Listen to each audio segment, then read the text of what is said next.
요한복음 21장 20절에서 22절. 베드로가 돌이켜 예수께서 사랑하시는 그 제자가 따르는 것을 보니 그는 만찬석에서 예수의 품에 의지하여 주님을 파는 자가 누구오니까 묻던 자더라. 이에 베드로가 그를 보고 예수께 여짜오되 주님, 이 사람은 어떻게 되겠사옵나이까? 예수께서 이르시되 내가 올 때까지 그를 머물게 하고자 할지라도 내게 무슨 상관이냐? 너는 나를 따르라 하시더라. 아멘. 아까 우리 부른 574장 찬송은 40년 전에 제가 신학교 감시 다닐 때 우리 1년 밑에 그 학생들이 전부 모여가지고 예배를 드리는데 이 찬송을 불렀어요.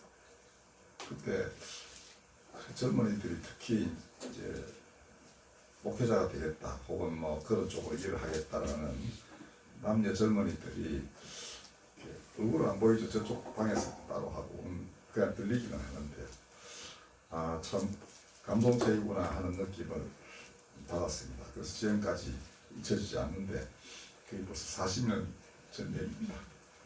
이제 노인이 다 돼버렸으니 세월 참 빠르다는 생각이 들어요.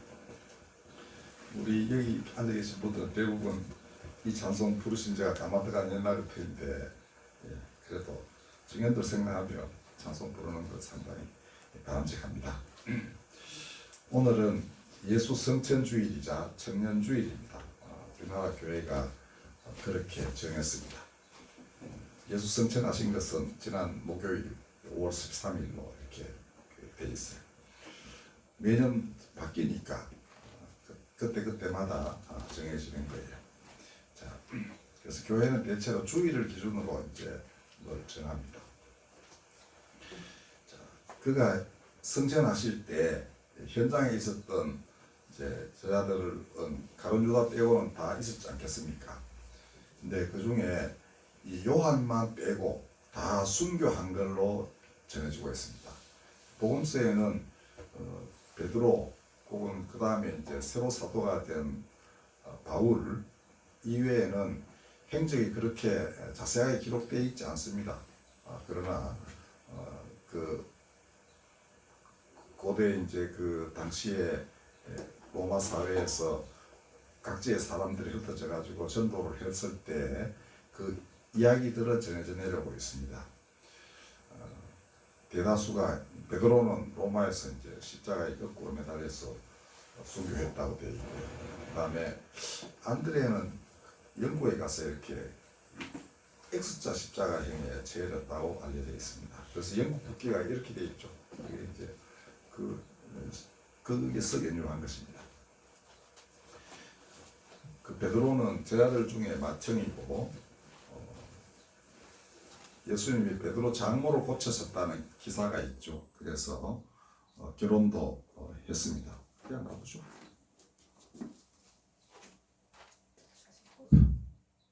그냥 가보. 이쪽에 소리 좀 들릴 텐데. 그래요? 괜찮아요 지금? 예, 그럼 계속하겠습니다. 근데 요한은 이제 그 예수님 어른이시지 않습니까? 근데 그 기대가지고 뭐 밥도 먹고 한 이런 정도로 나이가 어렸다 그렇게 보겠어요. 막내라고 할 수 있겠죠. 그래 보면 이제 두 세대가 함께 예수를 따라다녔다. 그러니까 나이 차가 많은 사람들하고 아주 막내 이렇게 이제 쉽게 말하면 청년하고 장년이 혹은 뭐 청소년이라 할 만한 그런 아이하고 그 위에 이제 결혼도 하고 한 그런 어른들이 같이 따라다닌 것인데요. 이 베드로가 이 디베리아 바닷가에서 부활하신 예수를 만난 것은 묘합니다. 원래 이제 자기 원래 본업으로 돌아가서 아닌 것 아닙니까? 원래 이제 그 예수님 부활하셔가지고 이제 그 새롭게 임무를 부여하시는데도 불구하고 자기 고향 땅에 가가지고 이제 고기나 잡는 일이 벌어졌습니다. 그때 7명 제자가 있었다고 하니까 사실은 제자들이 또 쪼개져 버릴 것이죠. 어부면 어부대로 그다음에 한 사람은 또 뭐 하는지 어디 가는지 모르고 이렇게 돼 있는데, 그때 예수님이 이제 배 오른편에 그물을 데리라 이렇게 해서 고기 많이 잡아가지고 식사를 대접하면서 베드로에게 내가 나를 사랑하느냐 3번을 물으십니다. 그러니까 베드로가 이제 나중에 울상이 돼 가는데 내가 주님을 사랑하는 줄 주께서 아십니다. 이렇게 3번을 대답을 합니다.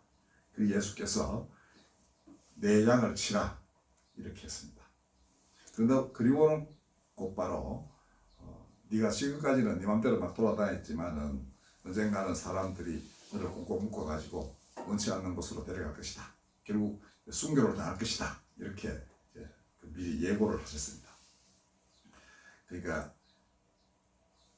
예수 그리스도께서 이 땅을 하나님의 나라로 바꾸기 위하여 일해야 할 사람들을 모아가지고 이제 그들 길러야 되지 않습니까? 그 기르는 책무가 베드로에게 주어졌는데 그 길이 자기 목숨을 바쳐야 되는 길이었다. 그리고 그 베드로를 위시한 요한을 뺀 그 앞세대의 제자들은 다 그 길을 가자 했습니다. 그렇다면 요한은 그는 그들의 뒤를 이어서 그 피의 터전 위에서 모든 민족을 제자로 삼아 아버지와 아들과 성령의 이름으로 세례를 베풀고 예수께서 분부한 모든 것을 지키게 할 그러한 책무가 있었습니다. 그 일을 토대를 다 닦아야만 하는 사람이었습니다. 제자들은 아시다시피 다 유대인입니다. 근데 고기나 잡던 사람이 헬라 문물을 어떻게 잘 알겠습니까? 그래서 물고기 잡아가지고 팔다가 이제 헬라 사람들하고 교류하고 하는 이런 정도였고, 특별히 거기까지 와서 무슨 말씀을 선포하거나 하는 사람도 별로 없었던 것은 바리새인들이라든지 이렇게 말씀을 잘 아는 사람들은 그 이방인들하고 섞여 살고 장사하고 하는 이런 더러운 인간들하고는 상종을 잘 안 했습니다. 그러니까 알턱이 별로 없었던 사람들이죠. 다만 저네들은 대로 의무적으로 이제 회당에 가서 예배드리고 그다음에 매년 이제 그 절기마다 이제 제사 드리고 이렇게 살던 사람이었습니다. 그러니까 헬라 세계에 대해서 뭘 알겠어요. 자, 그런데 요한은 좀 달랐던 것 같습니다. 그거는 그가 써놓은 요한복음이 증거하고 있습니다. 그러니까 아무도 나이가 어리니까 이것저것 호기심도 많고, 그 다음에 그 아버지는 상당히 부자인 걸로 추측을 해요. 그러니까 배가 여럿이었는데 그 예수님 부르시니까 배 여러 개 놔두고 되지 않았어요. 그러니까 그걸 놔두고 봐도 아버지는 충분히 가업을 다 이제 다른 이제 그 사람들 시켜가지고 그 영유하실 만한 그러한 집안이었다. 그러니까 이곳저곳 아들을 교육도 보내고 그렇게 했으리라고 짐작이 됩니다. 어쨌건 예수님은 그를 지극히 사랑하셨다. 그리고 그는 다른 사람은 다 참 순교를 하더라도 야만큼은 내가 다시 올 때까지 살아있게 하겠다 이렇게 하실 정도로 아주 아끼신 겁니다. 물론 다시 올 때까지 그가 산 건 아니죠. 그래서 요한복음 그 뒷부분에 보면은 그가 영생을 하느냐 살아서 이렇게 논란이 오고 갔지만 그런 건 아니다. 이렇게 해명을 해요. 자, 오늘날 상황에 빗대어 말하자면은 예수님과 베드로를 비롯한 요한의 선배들은 아날로그 시대의 사람들입니다.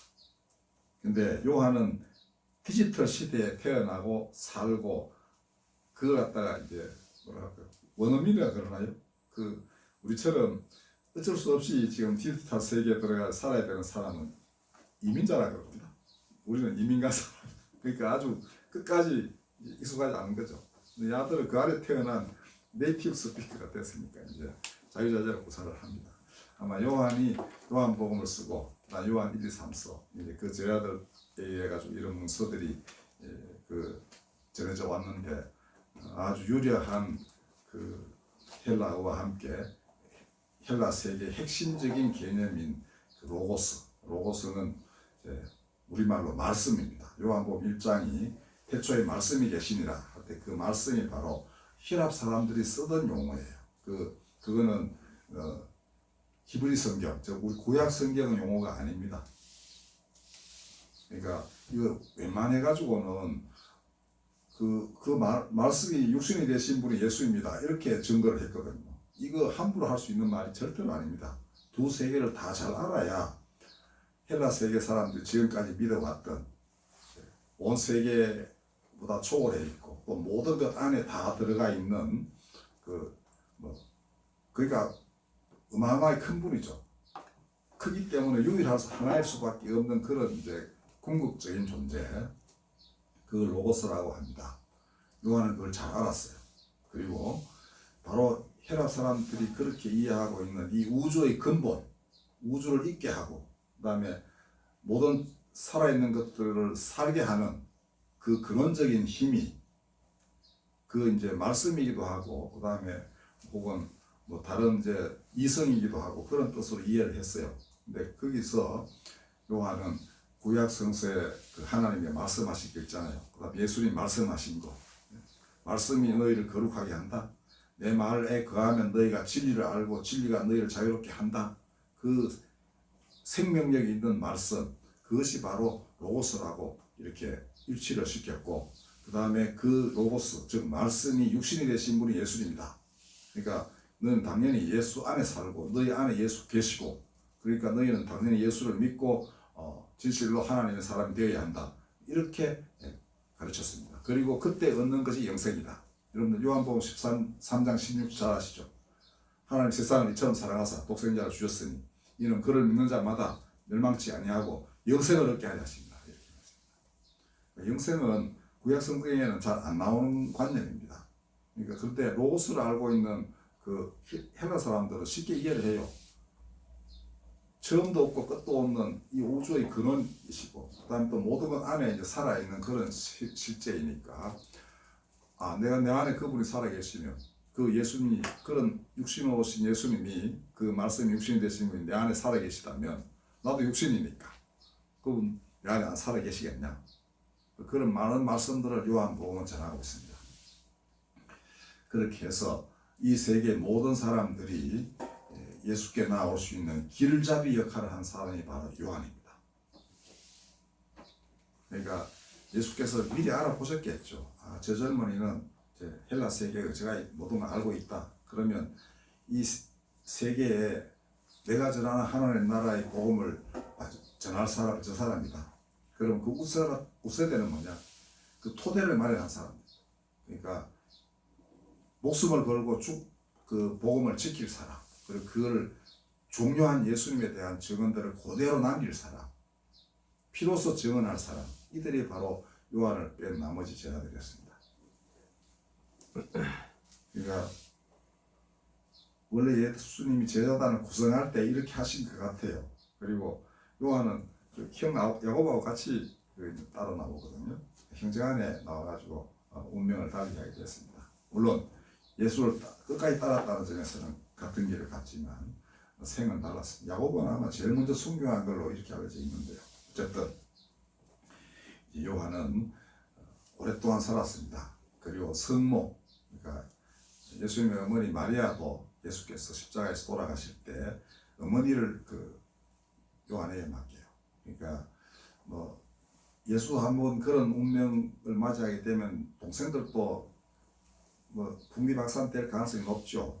예수님의 동생 중 야고보는 또 교회 지도자가 됩니다. 근데 아마 여의치 않았는지 끝까지 살아남을 요한에게 어머니를 부탁하고 지금도 아마 마리아의 묘소는 에베소에 있다고 알려져 있습니다. 어쨌든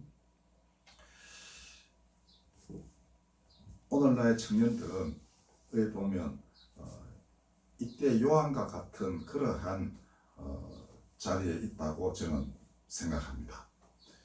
옛날 예수님의 처음 제자들이 유대의 전통을 가지고 헬라 세계에 뭔가 전하려 하니까 괜히 힘들었어요. 그 물꼬를 튼 사람이 요한이었다 해도 과언이 아닙니다. 또 한 사람이 있죠. 바울도 헬라 문물을 잘 아는 사람이었습니다. 그러나 불행히도 바울은 예수를 따라다닌 사람이 아니었기 때문에 정말 예수를 모든 것을 보고 들은 사람이 또 필요했던 거예요. 당연히. 왜 보면 요한을 또 보좌 할 사람이 사실은 바울이었다 이렇게도 볼 수 있는데, 하여튼 성경에는 요한복음보다는 바울 서신이 훨씬 많죠. 그러나 동양인들이 좋아하는 것은 요한복음입니다. 우리나라 목사님들 중에 요한복음에 쉽지 않은 분들이 굉장히 많아요. 특히 초기 이제 아주 훌륭하신 목사님들이 요한복음 가지고 설교를 많이 했습니다. 그거는 동양인들이 쉽게 접근할 수 있도록 이렇게 많은 것들이 되어 있기 때문이에요.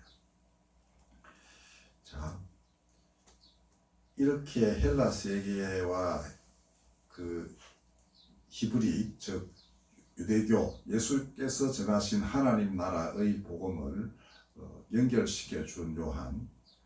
오늘의 젊은 세대는 이 아날로그 시대에 지금 수천 년 내려온 인류의 문명이 대변화를 겪고 있는 이 시기에 꼭 유대교 속에 살다가 헬라 세계에 던져져 있는 그때의 청년 요한과 유사합니다.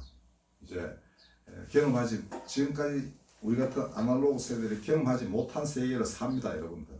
그다음 우리 여기 두 분 나와 있는데 두 분의 자녀들은 더 상상도 못할 세계에 살 겁니다. 그러나 기준은 있어야 되겠죠. 그거는 하나님 안에 사는 거. 그 모든 사람이 그렇게 하나님 안에 살 수 있게끔 이 세상에서 책무를 감당한 사람이 바로 지금의 젊은이들인 겁니다. 지금까지의 어른들은 그 토대를 마련해 줘야만 돼요. 요한은 오랫동안 살면서 그 책임을 완수했습니다. 그러면 요한을 잘 보면 청년들이 어떻게 살면 되는지 이제 이해가 돼요. 그는 사람이 아니라 예수님이었습니다. 예수님이 그를 지극히 사랑했어요. 그래서 아예 별명이 붙어 있습니다. 예수께서 사랑하신 제자. 특별히 예수께서 눈에 띄게 그를 사랑하는 게 눈에 영역했으니까 이렇게 별명이 붙지 않겠어요?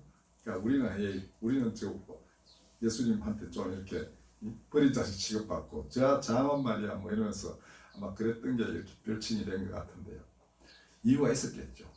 야가 있어야 이 헬라 세계에 하나님 나라가 선포될 수 있다. 그리고 그들이 이해하게 될 것이다. 그 지극히 사랑했기 때문에 요한은 사랑의 사도가 됐습니다. 그래서 요한 1서 1, 2, 3서 같은 건 하나님은 사랑이시다. 이 명백한 선언이 그게 여러 번에 걸쳐 나옵니다. 여기도 마찬가지죠. 요한복음에도 아까 말씀드렸듯이 하나님이 세상을 이처럼 사랑하사라는 것 딴 복음서에 없습니다. 지극히 사랑하셨다 이죠. 그러니까 그건 예수님의 사랑을 경험했기 때문에 그렇게 말할 수 있었던 것입니다. 그리고 그 사랑에 부응하여 끝까지 사랑의 사도로서 일을 했습니다. 그리고 그 사랑이 헬라 세계를 이해하게 됐던 거죠. 헬라 사람들에게 하나님은 어떻게 다가가셨는가. 그들에게도 하나님의 사랑이 있었구나. 그리고 로고스라는 관념, 즉 말씀이라는 그 어떤 것으로 그건 거역할 수 없는 말씀입니다. 인간은 반드시 거기에 따라야 하는 그런 말씀이에요. 그걸로 이들을 기르셨구나 하고 이해했습니다. 그리고 두 세계를 결합을 시켰는데 그게 길지 않아요. 요한복음 1장 하나만 가지고도 충분히 다 됐습니다. 그러니까 그 1장, 우리로 치면 A4용지 한 장밖에 안 되는 그 글을 쓰기 위해서 얼마나 노력했겠습니까? 어마어마한 기도를 바치고 그 다음에 온몸으로 그걸 부딪혀 가면서 말씀을 하나하나 길어냈던 것입니다. 수십 년에 걸쳐서 길어낸 거예요. 제가 옛날에 난지도 그 일하면서 맨 마지막에 글 쓸 때 A4용지 4장 쓰는데 4년 걸렸다고 그런 이야기 한 적이 있습니다. 그만큼 사람 마음 헤아리기도 힘들고 길 찾기도 어려운 거예요. 근데 이 정말 2000년이 지난 지금까지도 생생한 참 그 생명력을 지닌 말씀을 길어내는데 얼마나 힘들었겠습니까? 그러니까 양쪽 다 알아야 되죠. 겸손해야 됩니다. 하나님 앞에서. 자기가 이것저것 판단해가지고는 안 돼요. 오늘 보면 어른이고 아고 간에 유튜브에 나오는 거 보면 지멋대로 판단하는 사람 참 많아요. 젊은 전도사들도 보면 겸손하지 않은 사람 되게 많습니다. 그 나이 든 사람들은 어쩔 수 없이 자기가 옛날 바리새인들하고 비슷한 사람 많아요. 자기에게 한때 주어진 은혜, 그게 전부인 줄 알고 그 다음에 그 정체성 유지하려고 끝까지 뭘 하다가 보면은 결국 예수를 못 박는 자리까지 가버리고 마는 겁니다. 이거 굉장히 위험합니다. 하나님은 사람의 눈을 계속 열어주시는 거예요. 말씀은 사람을 자유롭게 합니다. 거룩하게 합니다. 거룩한 사람이 남을 심판하거나 이러지 않아요. 이해하려 하고 그 다음에 납득시키려 하고 그렇게 해서 하나님 나라가 그 안에 자리 잡도록 이렇게 하는 겁니다. 요한은 그것을 해낼 수 있었던 사람이었고요. 그래서 요한복음에는 예수님이 마지막 그 십자가를 앞두고 내가 땅에서 들리면 모든 사람을 내게로 이끌겠노라 라고 하신 말씀을 명확하게 기록해 놓았습니다. 요한복음 12장 30절 31절 밑에 보면 그렇게 돼 있어요. 그리고 세상 임금은 쫓겨난다. 그러니까 예수님의 지위를 명백하게 하고 그 다음에 그분은 모든 사람을 자신에게 인도하여 하나님 나라에 들이신다. 이 요한의 선포입니다. 근데 오늘날 교회 메시지는 반대로 돼 있죠. 지옥 가는 미리 다 정해놓고 그 다음에 또 자기가 정해 이렇게. 그리고 저 교회는 뭐다, 이 교회는 뭐다 뭐 이러고 하기도 하고 그러다 보니까 요새는 김준호 목사님도 완전 지옥 갈 사람은 돼 있었고 어떤 사람이 또 그렇게 해요. 그것도 새파란 젊은이도 사가. 뭐 많습니다. 근데 그렇게 함부로 판단이 아니죠. 뭐 그건 더 이상 말씀드리지 않겠습니다만은 요한을 닮아야 됩니다.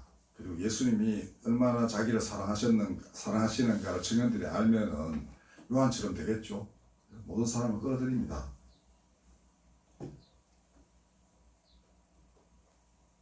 한마디만 청년들에게 당부하고 싶습니다. 우리 뭐 저도 뭐 작년에 가깝지 않은 어떤 일이 있어도 부디 원한을 품지 않아야 됩니다. 그리고 젊은이들은 고통을 그렇게 어른들보다 깊이 느끼지 않는답니다. 금세 돌았으면 같이 돌기도 하고 이제 그런 게 청년들이래요. 그리고 돌아보면 또 그렇기도 했고 그 다음에 원한을 품지 않는 이게 오늘날 세태를 보면 왜 그래야 하는지 잘 드러납니다. 제가 언제 한번 말씀드린 적 있죠. 지금 운동권의 대부 중에 대부가 허병선 목사님이에요. 허병선 목사님에 의해 가지고 새 사람 된 사람이 이동철이라는 사람이었는데 어둠의 자식들, 꼬박 먹는 사람들 이런 걸 쓴 사람입니다. 완전히 장애인에다가 멸시받고 그 다음에 그 기지촌에서 뒹굴던 그 사람을 진짜 사람 되게 한 사람이 그 소설 속에는 공목사로 나와요. 근데 실제 인물 허병선 목사님이고 난지도 일할 때 제가 만나가지고 이래가 아주 돌아가실 때까지 관계를 맺고 지냈습니다.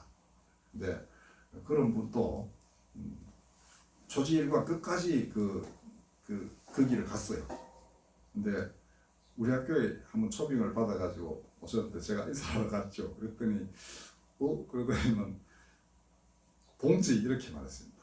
그리고 아주 옛날 난지도 일할 때 뭐라 그랬냐 하면은 재정부라고 유명한 분이 있어요. 나중에 국회의원도 되고 빈민운동하는 우리나라 또 지금 뭐 노무현의 오른팔 유인태보다 선배. 그래서 그들을 꼼짝 못합니다. 재정부 앞에 가면. 근데 그 허병선 목사가 우리 난지도 일을 하루 종일 박 집사님하고 논의한 끝에 그 기독교회관에서 자기 방에 가서 내한테 그러더라고. 3명이 다 있을 때 재정부더라. 그때 제가 전도사 시절입니다. 지존도사는 마지막까지 감추어놔 이랬었어요. 그러니까 자기들은 반정부운동이 돼버린 거예요. 빈민운동이. 그러다가 뭐 어떻게 감옥 가가지고 비명 행사할 수도 있으니까 우리 주권한테 할 사람이 사람인데 저한테 그렇게 한 거죠. 뭐 길은 달랐습니다. 물론 같을 수가 없잖아요. 사람이 다르니까. 그러나 그 말년에 지금 내 나이쯤 됐을 때 우리 학교 왔어요. 내보다 한 9년쯤 연상이거든요. 한 10년 전에 입주민이니까. 근데 동지라고 그러니까 그분 초빙해온 목사가 완전 눈이 이만큼 됐다. 그러니까 자, 그는 후배들을 아낄 줄 알았습니다. 그리고 후배들을 위해 다 헌신을 했어요. 김준호 목사님도 마찬가지입니다. 그 두 분이 계명대학 비슷한 시기에 다니신 분이에요. 자, 그런데 그들의 후에 잘 보십시오. 지금 다 집권하고 있는 사람들입니다. 운동회는 한답시고 깝죽대다가 지금 다 잡고 있는 사람들이 허병섭, 김진홍, 재정고의 다 새까만 후배죠. 근데 그들은 지금 이 집권자들은 원한을 품는 사람입니다. 그러니까 척결하자, 하자, 이렇게 하죠. 그러나 안 그런 사람들이 있습니다. 그 안 그런 사람들이 영원히 사람들 마음에 남을 거예요. 지금의 청년들은 그걸 알아야 됩니다. 그래서 제가 아는 사람이 우리 선배인 장기표. 또 한 사람 더 들자면 제가 주례한 우리 학교 한동대 졸업생의 아버지이시고 가끔 만나서 우리 막걸리도 같이 나눈 김대호라는 분이에요. 이 아주 옛날 서울공대 다닐 때 운동권 중에 운동권이고 자기만큼 그렇게 한 사람이 없다고 그러는데 지금은 서울시장 후보로 나왔다가 사퇴하고 계속 그런 운동을 해요. 근데 여러 번 만나보고 글쓴글 보면은 그는 매이지 않는 사람입니다. 장기표 선배도 마찬가지예요. 그들은 원망하지 않고 그 다음에 미워하지 않아요. 그러나 비판의식은 철저하죠. 원한을 품으면 지금 집권자들처럼 되고요. 품지 않으면 그렇게 바깥에서 떠도옵니다. 되게 피곤하죠. 힘들고. 그 김대호라는 분은 그 지난 총선에서 지금 국민의힘당이 당시 그 당에 서울지역에서 출마 공천받아 나갔다가 뭔가 얘기해가지고 잘려버린 사람입니다. 그러니까 말도 안 되는 주장 때문에 잘리는 건데요. 자, 그럼에도 불구하고 미워하거나 이러지는 않는 것 같아요. 그러니까 여러분들 이게 어디서 나오는가? 다 하나님이 자신을 얼마나 사랑하시는지를 알면은 그렇게 미움에 빠지지 않습니다. 오늘 지도층들을 보면서 젊을 때 정말 예수를 진실로 믿어야 되겠구나 하는 생각을 절로 합니다. 혹시 예수를 안 믿더라도 종교적 심성을 가지고 있으면은 이렇게 돼요. 장기표 형은 내가 직접 우리가 2, 3년을 같이 지낸 사람입니다. 우리 학교 대학 다닐 때. 근데 마음이 양성하기가 거지 없어요. 그때도 강인하게 갚아 이럴 데 없네. 가히 종교적인 측면에서 만약에 종교가 뭔지 모르겠어요. 그러나 그 마음 씀씀이로 보건대 정말 예수께서 사랑하실 만한 그런 사람입니다. 아마 그도 어딘가에서 깊은 사랑을 받았길래 그리 됐으리라고 저는 생각을 해요. 자, 여러분들 지금 이렇게 정말 원한을 품는 사람들도 그 누군가의 사랑을 받고 자라지 않았겠어요? 부모 사랑이라든지, 그죠? 근데 무슨 연유로 하여튼 스스로의 의에 갇혀버렸고, 그래서 불의를 척결한다는 명분 하에 사실은 자기 복수심을 충족시키는 그런 거. 그가 보면 자기 또 이익을 따로 챙기고 하는 그런 볼성사나운 모습을 보이게 됩니다. 청년들은 바로 지금의 50대 집권자, 그 다음에 그들과 대응해 있는 다른 또 노년층 그 일생을 잘 돌아볼 필요가 있습니다. 역사를 잘 돌아보고 그 안에서 하나님의 메시지를 찾아야 돼요. 이거 미워하면 안 되는구나. 나이 들면은 옛날에 원하는 이런 건 사실 예스럽지 않은 걸로 넘어갈 수 있는데 그 중간에 그 깨닫기 전에 벌어지는 일들이 너무 참혹한 게 많기 때문에 사회가 엉망진창이 되고 있는 겁니다.